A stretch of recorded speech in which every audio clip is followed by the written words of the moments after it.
Philippines at sa lahat ng mga kasundaluhan, General Milencio Nartates Jr., Chief Philippine National Police, at sa lahat ng kapulisan, malinaw na malinaw, nagtatangis ang langit, narinig natin, nakita natin na ang ating Commander-in-Chief ay hindi karapat-dapat dahil siya ay magnanakaw at siya ay bangag.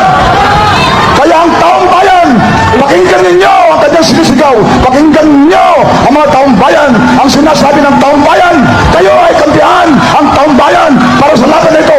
Mag-resign, umalis na ang ating presidente, mag-withdraw ang support, ang armed forces withdraw ang support, ang armed forces withdraw ang support, ang armed forces of the Philippines at National Police sa ating isang Commander-in-Chief na bangag at magnanakaw.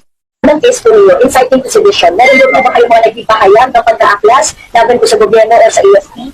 Ayun na nga yung inciting sedition is parang nanghihikayat ng sedisyon na pabagsakin ng gobyerno. Hindi ho namin ginagawa yun sa gobyerno. Presidente, mag-withdraw ang support! Ang Armed Forces of the Philippines, Presidente, mag-withdraw ang support!